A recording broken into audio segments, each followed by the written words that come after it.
Baik, pada pagi hari ini kita akan berdiskusi tentang materi pertama kita sebelum nanti kita akan praktek langsung dalam menyusun annual training untuk program latihan 1 tahun di cabang olahraga renang.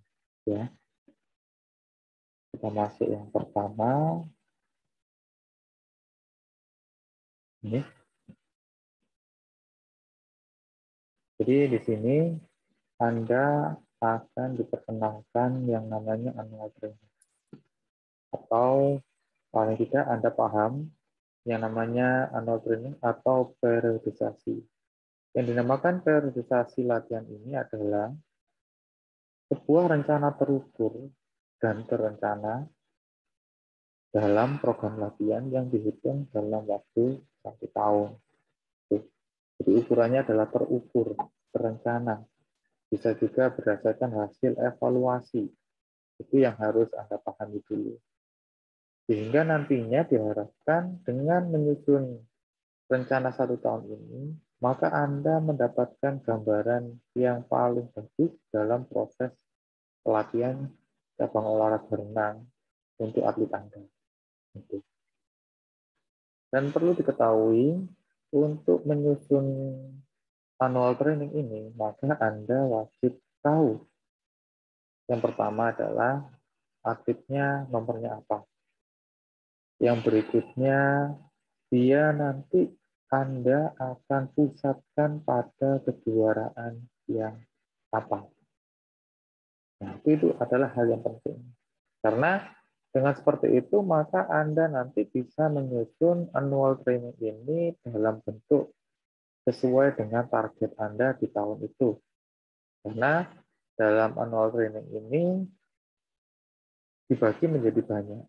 Ada monocycle, yang artinya dalam 1 tahun itu hanya ada 1 kali pemuncakan. Targetnya hanya ada 1. Kalau renang mungkin ya, kalau di renang itu biasanya targetnya kalau cuma 1 mungkin di bulan Desember itu ada, kalau dulu Trapsi, sekarang mungkin ada festival. Seperti itu. Ada yang model bicycle atau 2 pemuncakan. Nah, itu kita akan bahas. Ya. Kebanyakan kalau renang itu menggunakan bicycle, tidak monocycle. Ya, ini terserah. Sebenarnya ini tergantung pada pelatih atau klub itu sendiri dalam menentukan target-target untuk proses pelatihan bagi atletnya. Dan annual training ini hanya bisa berlaku pada satu atlet atau atlet yang memiliki nomor lomba yang hampir sama. Katakanlah sama-sama nomor 50 meter bebas atau sprinter bisa menggunakan. Yang berbeda nanti besar kemungkinan adalah penentuan intensitas dan volume. Gitu. Kalau secara alat, intensitas dan volume bisa sama ataupun juga bisa berbeda. Makanya nanti akan kita pelajari satu-satu. Ini adalah contoh yang ada dalam bukunya Bompa tentang monocycle atau periodization of monocycle atau periodisasi latihan dengan 1 kali pemuncakan. Nah ini bisa kalian lihat tabel yang paling atas di sini ada namanya yearly plan atau rencana tahunan. Karena tadi periodisasi artinya adalah program latihan yang disusun secara terencana dan terukur dalam waktu 1 tahun.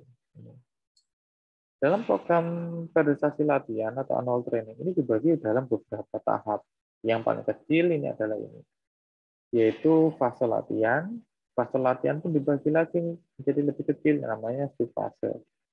Subfase dibagi lagi menjadi macro cycle. Dibagi lagi macro cycle menjadi micro cycle. Ya, kebanyakan dalam sebuah program latihan dalam satu cycle itu pasti isinya adalah preparatory, kompetitif, dan transisi. Masa persiapan, masa pertandingan, dan masa transisi. Ini pasti. Walaupun di cycle nanti pasti ada preparatory, 1, kompetitif 1, dan transisi 1, preparatory 2, kompetisi 2, dan transisi 2. Itu yang harus Anda ingat-ingat. Jadi yang paling diingat-ingat adalah satu cycle, itu isinya adalah persiapan, masa perlombaan, dan masa transisi. Kalau ada pertanyaan, Pak, kalau memang bicycle, berarti apakah ada beda masa persiapan 1 dan persiapan 2? Jelas ada perbedaan. Nah, nanti kita bahas. Oke, masa persiapan ini nanti akan dibagi lagi menjadi 2, yaitu masa general preparation dan masa specific preparation. Karena ini hanya satu cycle, maka isinya adalah ini. Tapi dalam masa preparasi itu adalah general preparation. Atau nanti ada preparasi 2, itu adalah specific preparation. Ya. Tuh. Sedangkan kompetitif dibagi 2 paling enggak, ada masa pre-kompetitif dan masa kompetitif atau masa kompetisi nanti. Selanjutnya transisi. Dari sini maka kita akan menentukan berapa jumlah yang akan berapa bulan jumlah yang digunakan untuk melaksanakan latihan. Misalnya di sini adalah general preparation. Nah, itu. Tuh, nanti sesuai dengan kebutuhan. Ada yang 2 bulan, ada 3 bulan, paling banyak sebenarnya 3 bulan di sini. Nanti minggu depan akan kita bahas lagi lebih dalam berapa yang dibutuhkan untuk latihan general. Jadi ini kita kupas-kupas mukanya dulu. Tuh. Habis dari microcycle, maka kita ubah lagi berapa mingguannya. Kalau makro berapa bulanannya, mikro berapa mingguannya. Nah, ini nanti juga akan kalian pecah lagi nanti berapa hariannya, apa program hariannya. Nah, itu akan lebih banyak. Ya, jadi ikuti step by step nanti agar kalian lebih paham. Oke. Ini adalah program monocycle. Nah, kita lanjut.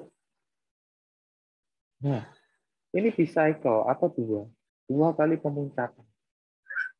Seperti saya bilang, ketika kita bicara 2 kali pemuncakan, maka 3 phase tadi, 3 tahapan tadi ya berubah lagi menjadi 2. Ada preparator 1, kompetisi 1, transisi 1, preparator 2, dan kompetitif 2, dan transisi 2. Yang jadi pertanyaan kan tadi, apa bedanya preparator 1 dan preparator 2? Nah, seperti mata kuliah yang sudah kalian pelajari kemarin di metode latihan fisik taktik, nah, itu di masa preparatori nanti ini pasti akan membahas tentang anatomi adaptasi tubuh, fisiologis.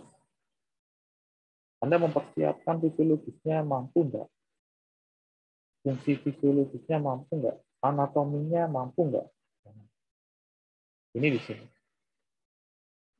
Kalau di sini apa? Kalau di sini itu Anda akan berbicara tentang persiapan yang lebih spesifik. Karena ini lebih spesifik, endurance spesifik apa? Yaitu mas. Kalau di sini Anda mungkin berbicara jantung, paru-paru, tulang-tulang, siap nggak? Ototnya sedikit siap nggak? Kalau di sini sudah khusus, kita hanya berbicara tentang muscle.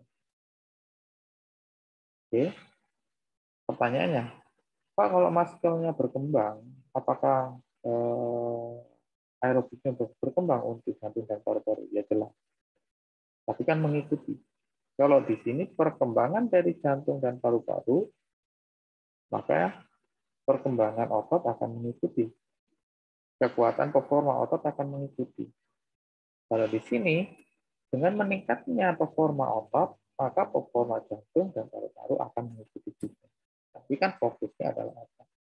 Di sini adalah muscle endurance, yang di sini adalah energy endurance. Kalau di sini kita berbicara tentang aerobik, di sini kita berbicaranya aerobiknya secara khusus, yaitu pada muscle. Apa contohnya? Kalau di sini mungkin latihannya cuma 2 kali 800 misalnya, dengan intensitas antara 60 sampai 75%. Cukup di sini untuk meningkatkan kapasitas kardiorespiratori. Cukup. Kalau di sini Anda berbeda. Anda di sini wajib di preparatori 2, Anda wajib memperhatikan kompetisi yang ada di sini. Nah, di sini yang Anda perhatikan adalah, saya contohkan seperti ini. Ini latihannya adalah katakanlah 10 kali 50, 10 kali 100 dengan intensitas 65 sampai 80 sampai 85 intensitasnya. Tujuannya apa? Anda ingin menguatkan otot. Benar-benar ototnya yang dikuatkan. Endurance-nya maksud saya. Nah, bagaimana cara mengevaluasinya? Cara mengevaluasinya Anda membandingkan hasil kompetisi di sini. Jadi di kompetisi satu tidak hanya mengikuti kompetisi, tapi Anda juga mengevaluasi. Anda evaluasi di sini di kompetisi. Anda lihat videonya di titik berapa dia itu ternyata kecepatannya mulai menurun. Kecepatan mulai menurun di titik berapa. Nah, Anda lihat di sini nanti. Bandingkan nanti latihan Anda yang sudah terprogram di sini. Misalnya ini kemarin sudah Anda programkan, Anda tuliskan adalah 10 kali 100, 80% mungkin yang pertama. Dilihat, apa justifikasi anak itu? Apa penilaian dari kelelahan anak itu? Dia menjawab apa? Dia kelihatan capek enggak di sini? Kalau di sini dia tidak tidak memberikan informasi, misalnya bisa Pak, ya berarti Anda harus meningkatkan ini menjadi 85. Tuh. Jadi ini tingkatkan 85, mungkin dia akan memberikan informasi yang berbeda. Oh itu Pak sudah mulai Pak, saya sudah mulai keberatan di sini. Nah berarti ini sudah cocok untuk latihannya preparatory 2 untuk latihan endurance-nya, muscle endurance. Ya, ini. Dasar limit muscle endurance ya kalian tentukan. Nanti ada tes-tes di sini atau hasil di sini ini dijadikan sebuah penentuan. Kan di sini kita hanya menulis persentase, kita tidak menulis limit waktu.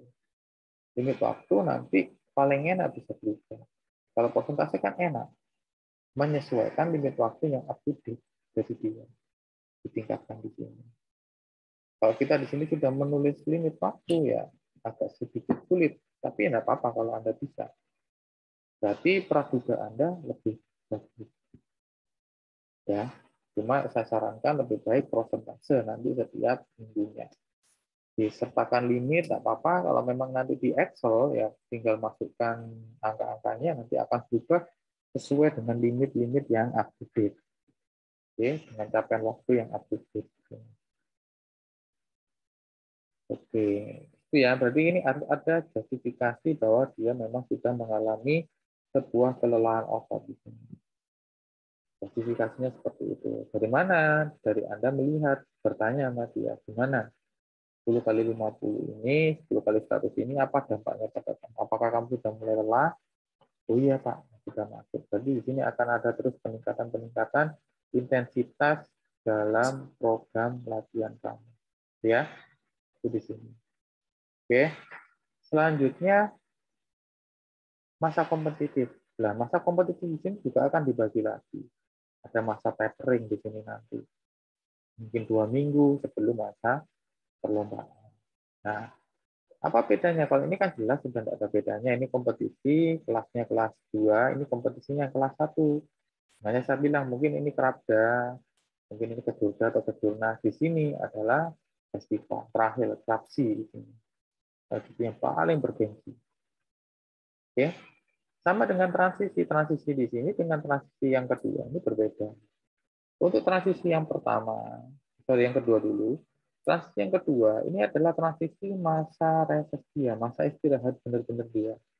Tapi masa istirahat dia tidak boleh hanya istirahat bed rest.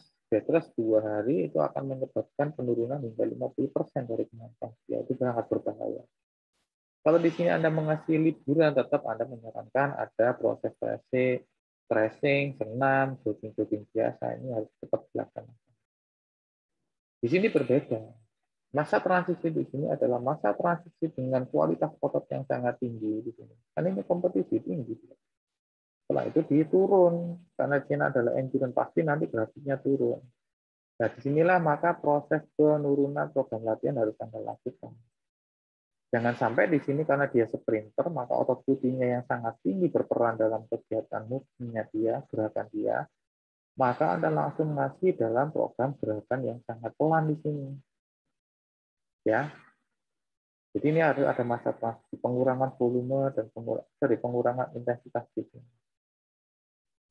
Oke, harus ada transisinya berbedanya di situ. Tapi dalam program latihan yang memang terprogram tetap. Ya, program latihannya masih di atas rata-rata di sini. Kalau di sini memang benar-benar turun. Gitu. Pertanyaannya sekarang, Pak, bagaimana dengan kondisi sebuah perlombaan yang memang tidak apa namanya tidak memiliki jadwal yang tetap? Nah, itu adalah seni. Itu adalah seninya pelatih, pusingnya pelatih sebenarnya. Makanya sebenarnya lomba itu kalau bisa dilaksanakan dalam waktu yang memang bisa sudah diprediksi pada awal tahun. Ya, kalau nggak bisa ya sudah mau gimana lagi. Kita cari yang pasti-pasti. Mungkin hanya beda bulan, mungkin hanya beda minggu.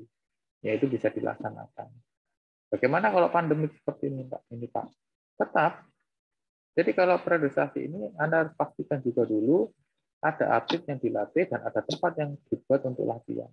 Kalau sudah dua ini terpenuhi, maka semuanya bisa dijalankan. Kalau tidak seperti itu, tidak akan di Olimpiade Tokyo kemarin, di mana diganti dari 2020 menjadi 2021 pelaksanaannya. Kalau berhenti, ya tidak mungkin ada pemecahan rekor dunia, tidak akan ada pemecahan rekor Olimpik, tidak akan ada atlet yang bisa performanya seperti itu. Artinya apa? Artinya mereka tetap melaksanakan periodisasi. Mereka hanya merubah, merekonstruksi, dan akan melaksanakannya kembali.